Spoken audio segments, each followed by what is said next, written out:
The palace breathed luxury the way the river breathed mist. Torches burned with perfumed oil along walls painted the color of ripe pomegranate. Harp strings trembled, sandals whispered over polished limestone. Outside, the desert prepared its cold and its stars.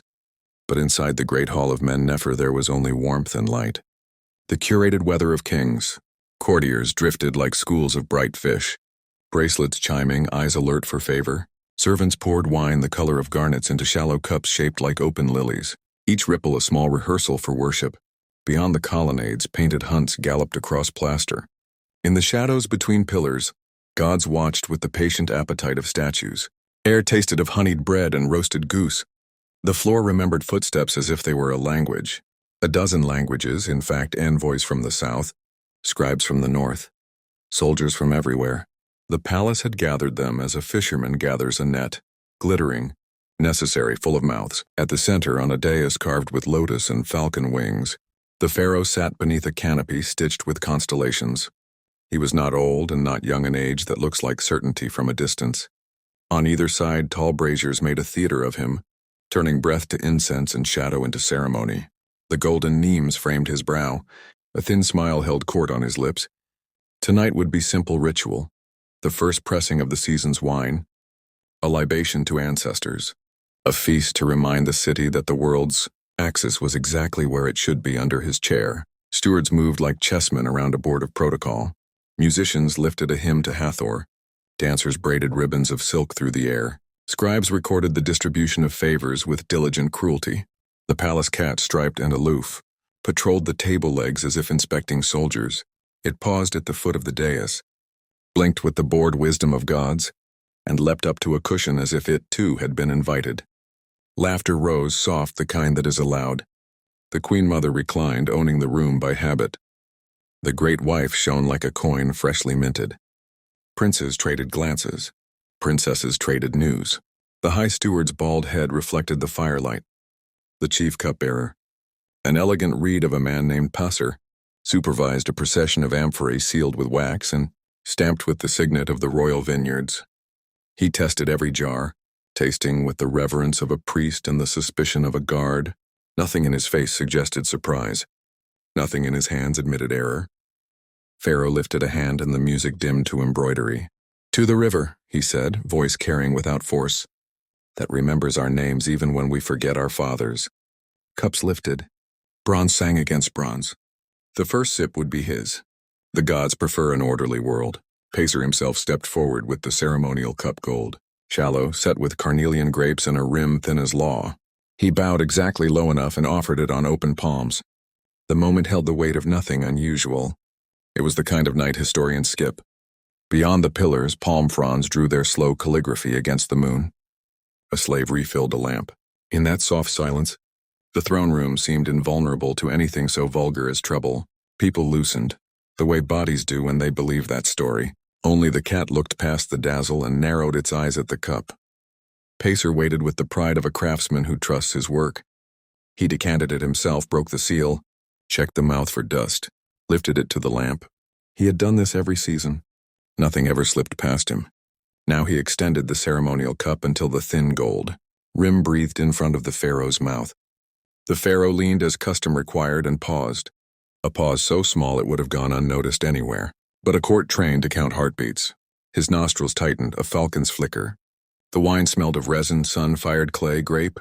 Yet beneath the perfume lay a thinner note, metallic the way blood tries not to be. He did not draw back. Kings learned to edit their faces.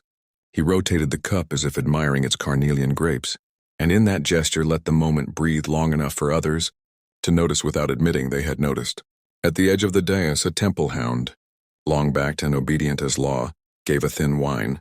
Its hackles rose in a neat line. It stared not at the king or at Passer, but at the cup as a hunter watches reeds that hide a crocodile.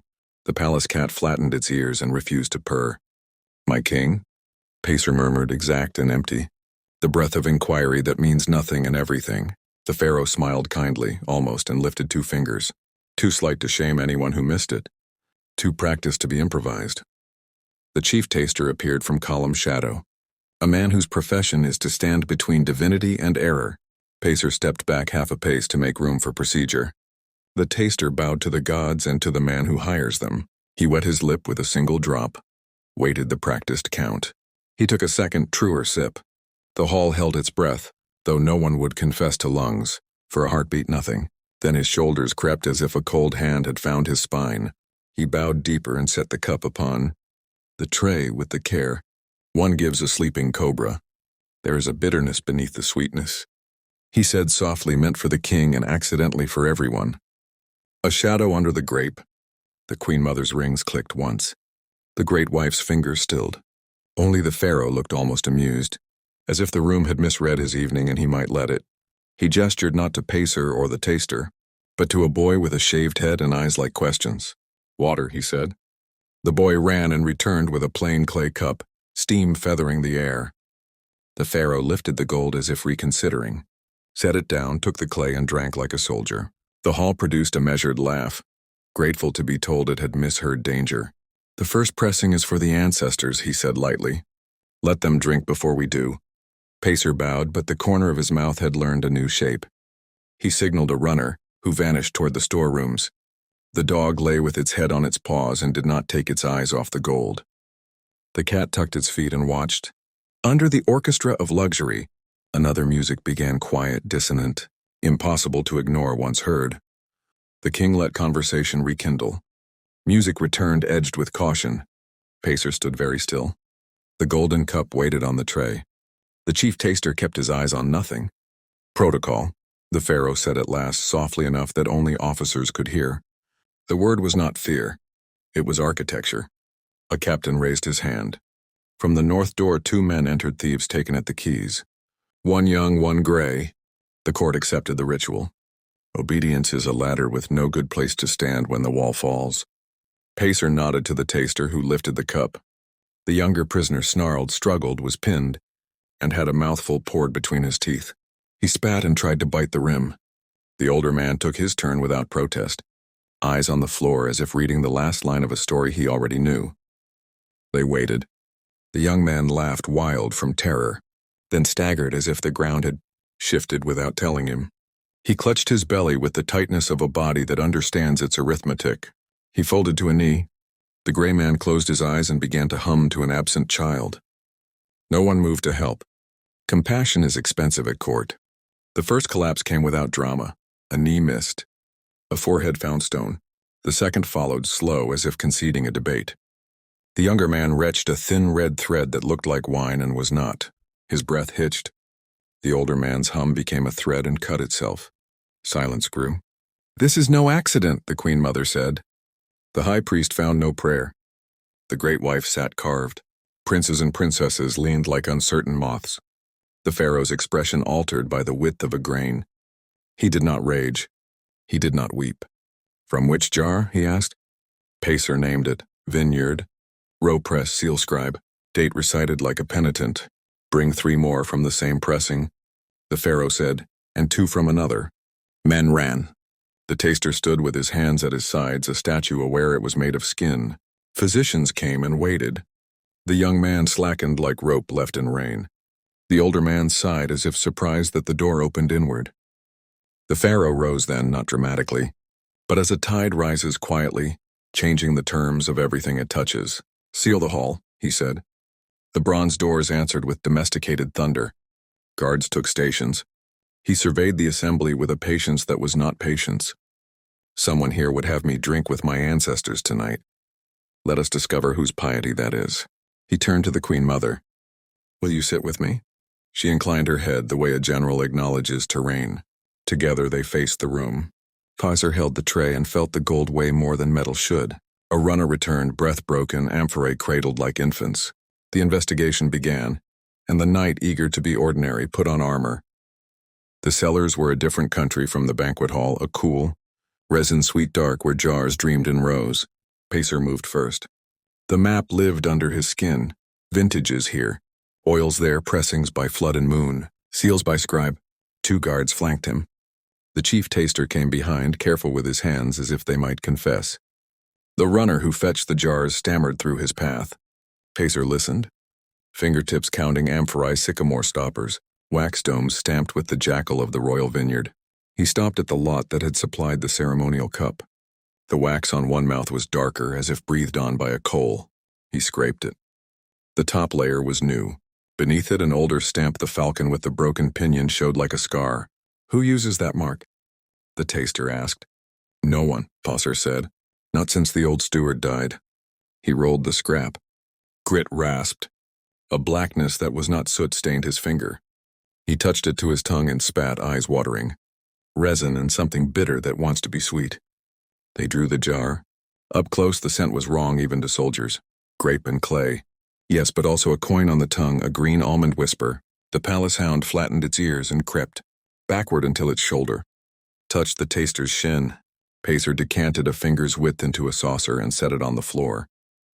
A rat, insolent citizen of cellars, drank, sneezed, pressed its belly flat, then went still. The taster closed his eyes. It is in the pressing, he said, or in the mouth of the jar. Or added after, Pacer murmured, examining the stopper. A curl of blue thread clung in the seam-dyed linen. The expensive hue servants did not wear. Someone unsealed, someone resealed. Someone who carries color. They walked the row.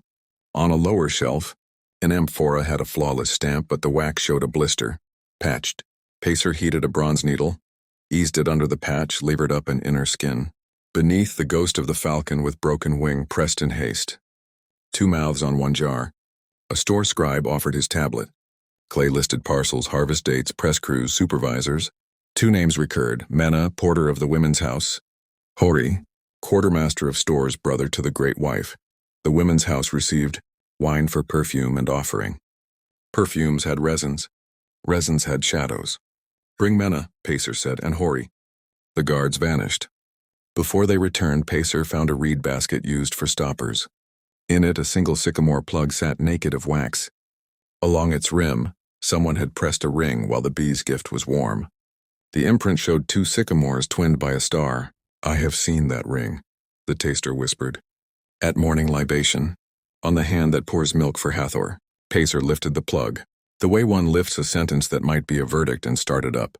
The stairs into a night that had decided it was not finished. They brought Mena first, a narrow-shouldered porter with blue dye under his nails. In the sealed hall, 2 bodies lay under linen by the north door. Pacer set the reed basket and the bare sycamore plug on a low table.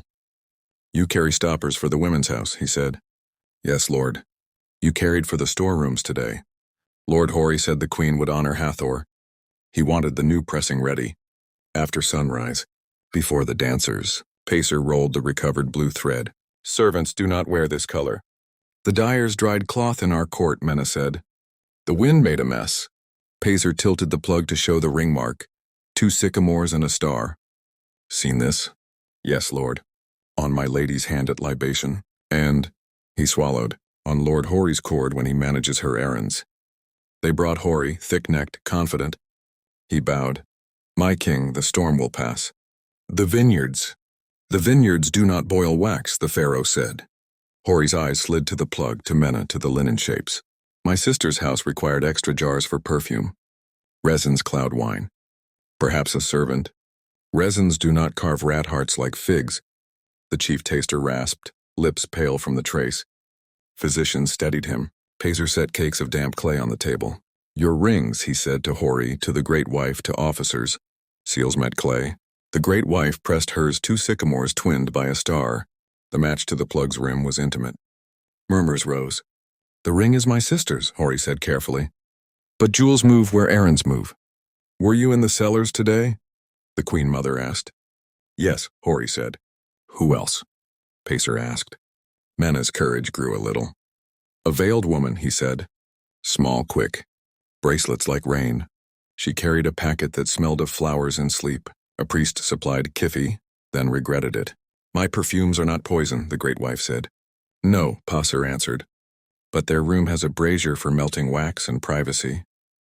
A guard produced a small cloth bag from Hori's office. Pellets black as beetles.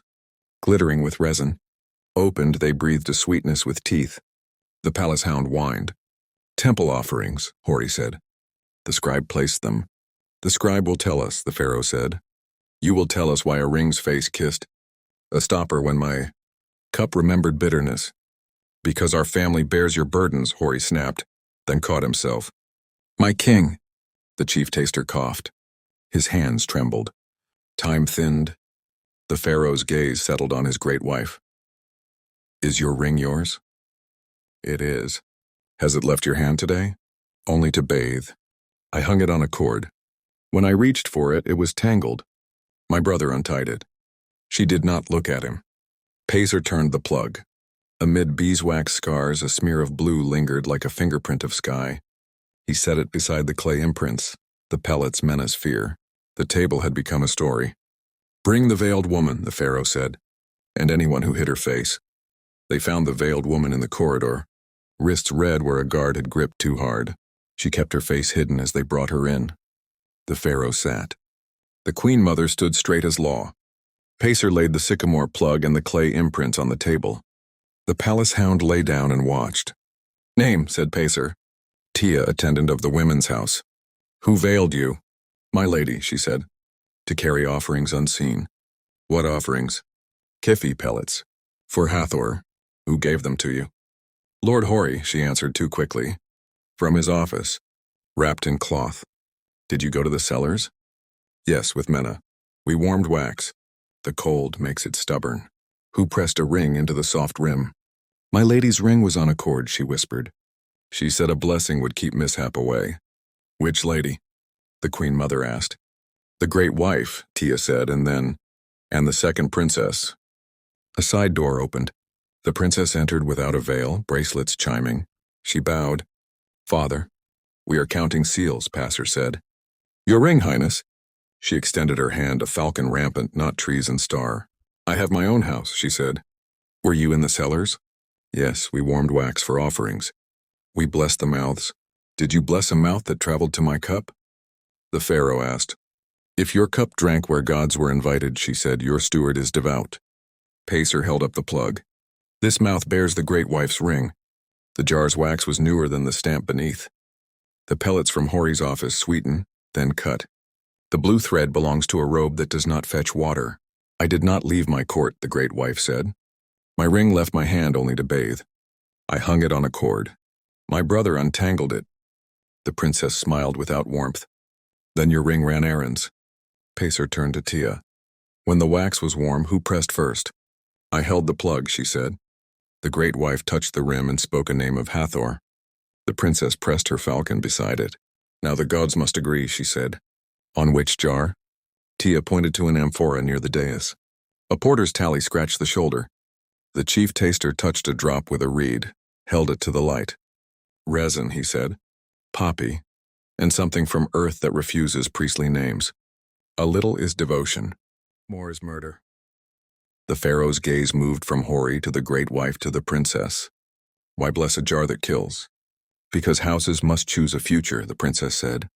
"A king who listens to old women dies old. A king who drinks with his sons lives to see grandsons." Silence doubled. The crown prince stared at his sister. Hori's breath went loud. "Seal the women's court," the Pharaoh said. "Confine Lord Hori. Keep the princess where eyes are many." He paused. "Bring water." Pacer closed his hand around the plug. The ladder of evidence had its first rungs. Above, the roof of motives waited. Egypt prepared to measure the rest of its blood. The hall had changed shape. It was no longer a place of feasting, but of trial. Guards stood like pillars, spears forming an iron geometry around the gathering. The linen-wrapped bodies of the poisoned prisoners still lay at the edge. A grim punctuation, no one dared move. The courtiers whispered in corners, trying to keep their voices low. But every syllable climbed the walls and returned louder. Everyone knew what was at stake, the throne itself. A poisoned king is not just a man in danger, it is a nation at war with itself. Pacer laid out the evidence again. The sycamore plug with the twin trees and star. The wax patch concealing the older vineyard mark. The pellets of resin and poppy, black as beetles, sharp enough to hollow a heart. The blue thread caught in wax. The testimony of Mena, of Tia, of the princess herself. Piece by piece the net was woven. Yet inside it the fish thrashed a great wife who denied, a princess who provoked, a brother who dissembled. No clear hand had poured the poison, but too many had touched the jar. The Pharaoh remained still on his throne. Stillness is a weapon kings use when anger would spend them too quickly. His eyes moved between the accused. To his great wife, "You swear your innocence?" She bowed her head, lips pale. By Hathor, by Isis, by my own womb, I swear I did not poison my lord. To Hori, you carried resins not fit for wine. Why, he stammered. For perfume, for offerings, for trade. His voice cracked under its own weight. To the princess. You pressed a ring into wax you knew was not yours. She smiled thinly. I blessed my father's cup. If the gods turned the blessing to a curse, then perhaps they speak their will. Murmurs thickened. Some courtiers nodded, afraid or convinced or eager to move with the strongest tide.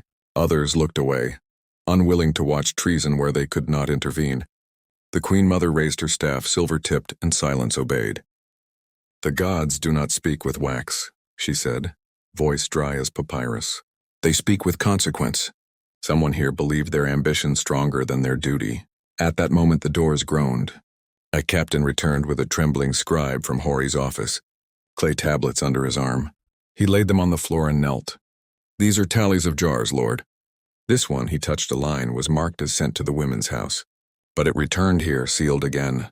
Pacer bent, read the scratches. The jar matched the poisoned one. Why returned? The Pharaoh asked. The scribe's forehead touched stone. I was told to record nothing. I obeyed. By whom? Silence is heavy when truth hides. The scribe's lip shaped two syllables, soft, dangerous. Hori! The name rolled across the hall like thunder. Hori surged to his feet, face crimson. Lies. This rat seeks favor, nothing more. But his denial clanged hollow, for the clay did not lie. The Pharaoh's gaze cut him down. Ambition dressed as devotion, he said softly. Wax dressed as seal. Brother dressed as servant. His stillness cracked just slightly. The river does not forgive blood spilled for vanity. Hori's mouth opened, shut, opened. The princess looked away. The great wife closed her eyes. The net had tightened. It would now begin to drag. Hori was forced to his knees, arms bound with cord. Sweat slicked his neck despite the cold that lived in the stone. His eyes darted from the Pharaoh to the Queen Mother to his sister. At last they settled on the great wife.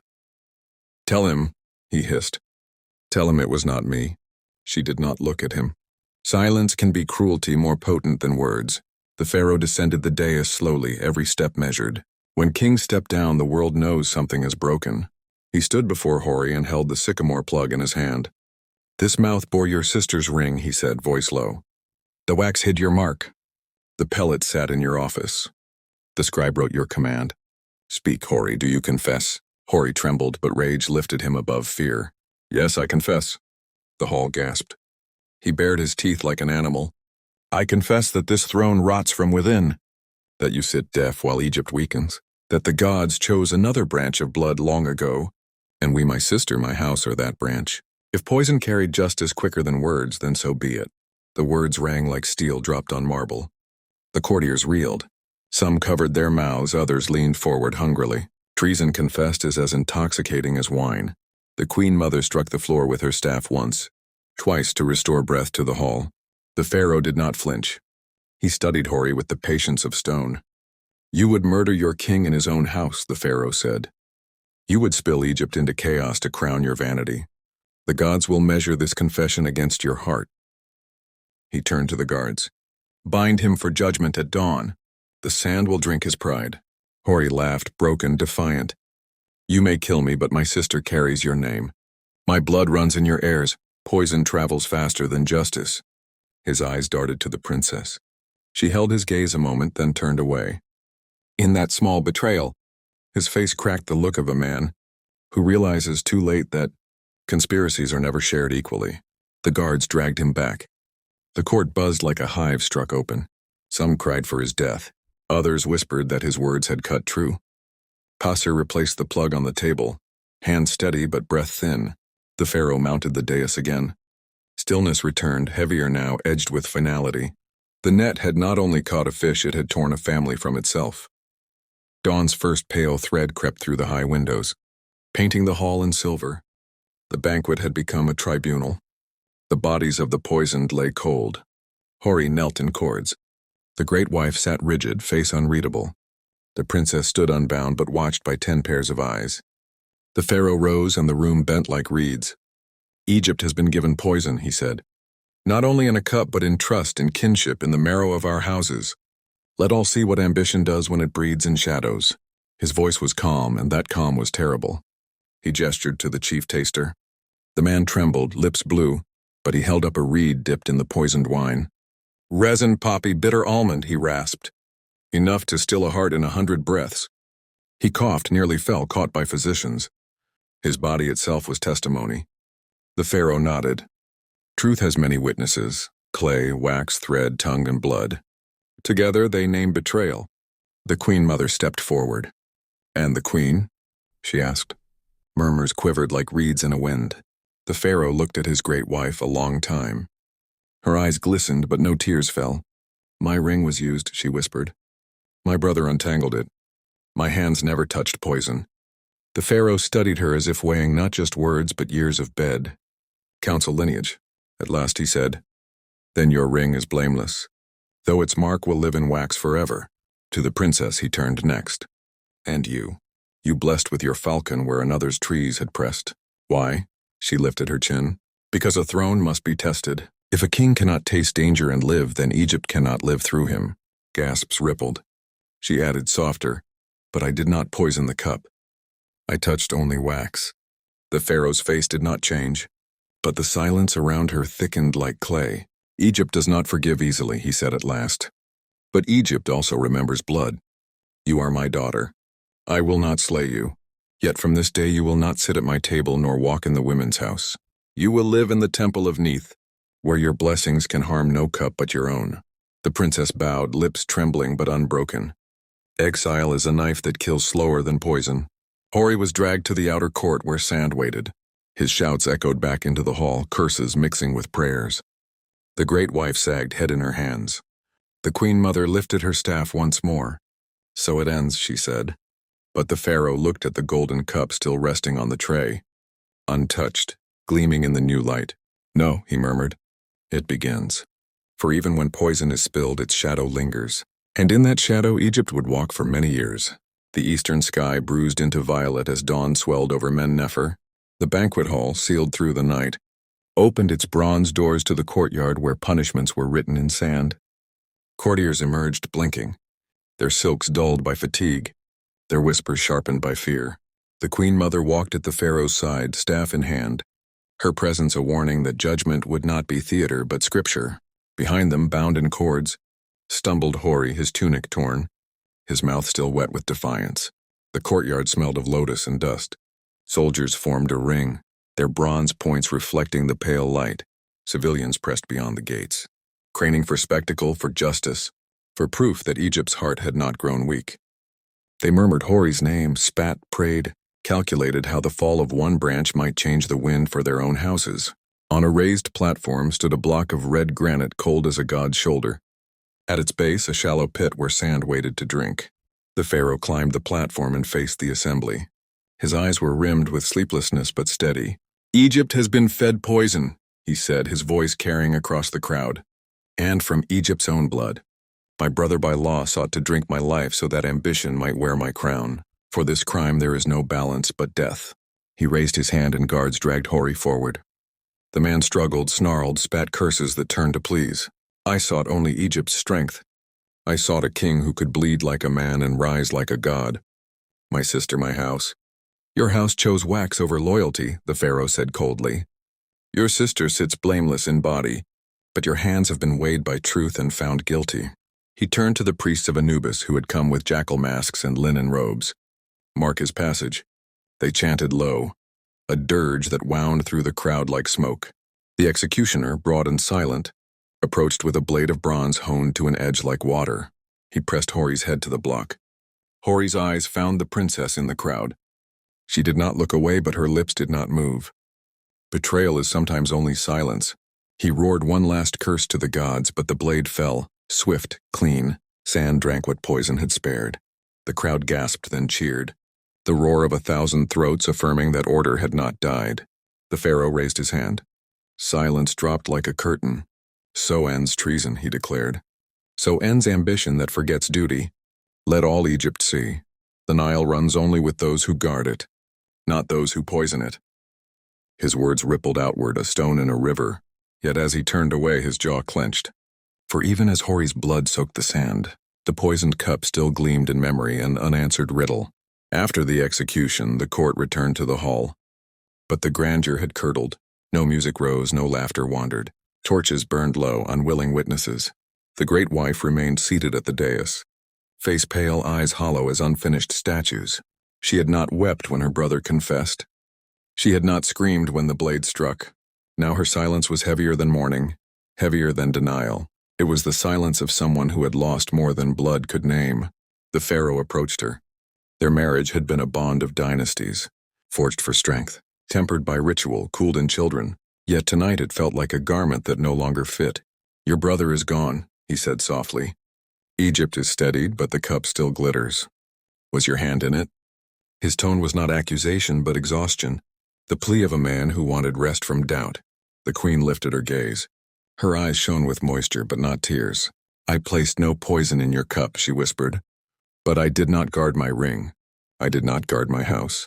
And perhaps that is guilt enough." The queen mother leaned on her staff, watching. She knew courts devour queens as quickly as servants. "Egypt must see your loyalty," she said to the great wife. "Stand with your king before the people. Show that the Nile has not split into two streams." The queen bowed her head. "I will stand. But my house is a ruin. From ruins rise only whispers." Her voice faltered, then hardened. "Do not ask me to sing joy where my blood has been spilled." The Pharaoh placed a hand on her shoulder, a gesture more political than tender. "You will stand," he repeated. She nodded, though her eyes wandered to the sealed cup still resting on its tray. For a moment it seemed to watch her, accusing. She turned away. Servants cleared the amphorae, sealing them with pitch and carrying them to the priests for burning. The air smelled of smoke, sharp, final. But in that smoke lingered unease. The queen's silence was not confession, yet it was not acquittal. In every whisper of every courtier, suspicion survived. And suspicion, like poison, does not die quickly. It waits in the bloodstream of memory, patient as gods. The princess was led from the hall at midday, her bracelet stripped, her silks exchanged for plain linen. 10 guards flanked her, not to harm but to remind. Beyond the gates a chariot waited, its wheels gilded but its purpose grim. She mounted without protest, her head high, her gaze unbroken. Exile can be borne like shame or like armor. She chose the latter. The road stretched toward the temple of Nith, where weaving women sang to looms and warriors prayed for strategy. There she would live, neither dead nor free. The crowd watched in silence. Some pitied her daughter turned prisoner. Others envied her still alive when her brother bled in sand. Children whispered her name, testing its new edge, traitor, priestess, shadow. The queen mother alone stood at the gate, her staff upright. As the chariot rolled, she spoke a blessing disguised as a curse. "May your prayers bind stronger than your plots." The princess met her eyes, lips twitching into the ghost of a smile, as if to say, "Plots or prayers, only sharper." At the temple gates she descended, greeted by priestesses in green sashes. They bound her wrists with ceremonial cords of flax, not to restrain but to mark. "You will serve the goddess," they intoned. "Your voice will weave with ours. Your silence will weigh against the sins of men." She bowed, but inside her chest burned a defiance that ritual could not smother. She had lost the throne's nearness, but she had gained time. Time is the sharpest blade in exile. Back at the palace, the Pharaoh stood on the terrace, watching dust rise from the road where his daughter had vanished. He did not weep. Kings learned to count losses as accountants count debts, yet his eyes lingered long after the chariot was gone. He knew that exile is not erasure. The gods had spared her, and what gods spare they often plan to use again. In the shadows of the women's court, servants whispered. Some said the princess would return stronger, cloaked in divine favor. Others swore she would rot in prayer, forgotten. But all agreed on one thing. The poisoned cup had not only killed, it had sown seeds. Seeds grow best in silence, in distance, in waiting soil. And the princess, stripped of jewels but not of will, was already cultivating her harvest. Night returned to the palace like a thief retracing his steps. The torches along the colonnades hissed in the wind. Jackals barked from beyond the walls. Inside the great hall, the long tables stood empty, bowls overturned, amphorae sealed for burning. The golden ceremonial cup remained on its tray, gleaming faintly as if mocking the silence. No one had touched it since dawn. Even servants who cleared the tables avoided its shadow, carrying their baskets in wide arcs as if the cup were a living thing. The Pharaoh stood before it alone. He wore no crown now, only a plain linen robe. His shoulders heavy, his eyes red from wakefulness. He reached out and let his fingers brush the rim. It was smooth, perfect, unchanged, yet in his mind it still smelled of bitterness. He imagined the poison sliding into his veins, seizing his heart, turning the hall into a tomb. He imagined the faces of his children watching him fall, his wife screaming, his nation fracturing. A single sip could have ended Egypt's line as easily as a reed breaks in flood. He lifted the cup slowly, stared into its emptiness. "You should have been my offering," he whispered. "A gift to ancestors, a promise of abundance.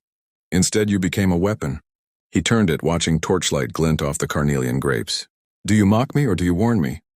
The question had no answer, only silence. Kings do not fear blades, they fear betrayal that wears the face of kin. That was the true poison. Not resin, not poppy, but treachery brewed in the hearts of those closest. The Queen Mother entered quietly, her staff tapping the floor. She studied her son, then the cup. "You speak to it as if it were alive," she said. The Pharaoh did not turn. "It is alive," he murmured. "It carries memory.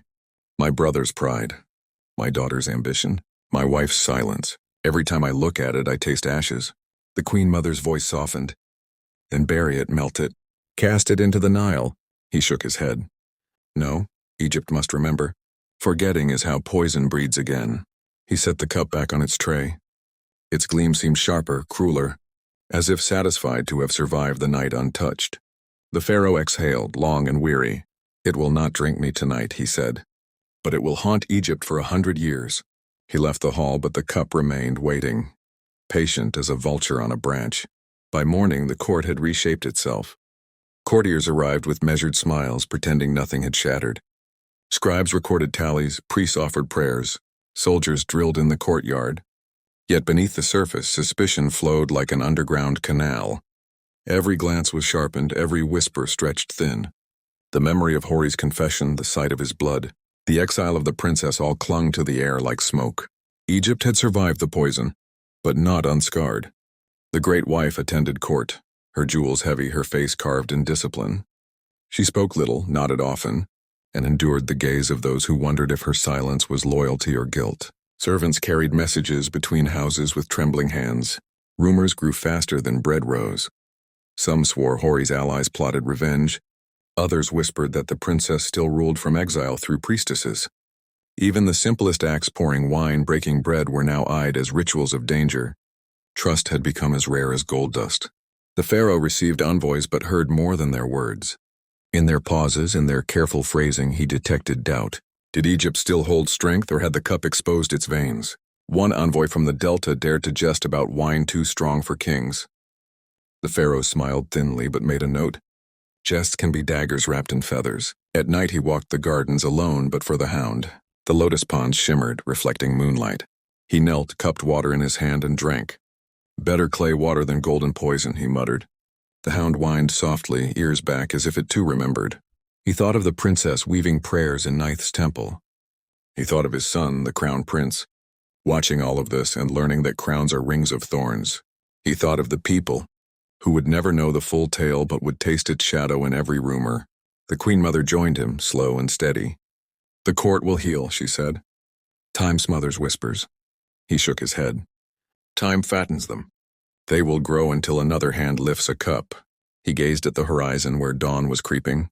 "Egypt thinks the poison was burned with the jars, but it still breathes in men, and men do not burn so easily." Seasons turned. The Nile rose and fell, flooding fields, feeding hunger, keeping its rhythm while the palace learned new ones. The great wife withdrew, her laughter never again warming the court. The princess became a rumor cloaked in prayers, her voice chanting with priestesses, her ambition weaving threads in silence. Hori's name was struck from records, his likeness chiseled from walls, yet his confession lived in memory, unkillable as weeds. The Pharaoh aged faster than his years, his eyes carrying the weight of that single golden cup. On festival days, the people cheered. Bread was thrown, oxen sacrificed, music blared. Outwardly, Egypt thrived. Inwardly, it remembered. At every banquet, the ceremonial cup was brought forth not to be used, but to sit upon its tray, gleaming. Guests lowered their eyes. Musicians quickened their pace. Servants poured wine into clay, never gold. It became a silent sentinel. A reminder that the throne itself had nearly been swallowed. Children of nobles whispered that it was cursed. Priests claimed it was holy, for it had chosen to spare the pharaoh. Both were true. Late one night, long after the torches guttered, the pharaoh returned to the hall. He carried no guard, no scribe. Only the hound padded at his heel. He stood before the cup once more. Moonlight struck the carnelian grapes, making them glow like blood preserved in stone. He touched the rim with a finger. "You tried to end me," he whispered. "But instead you have bound me. Every choice I make will taste of you.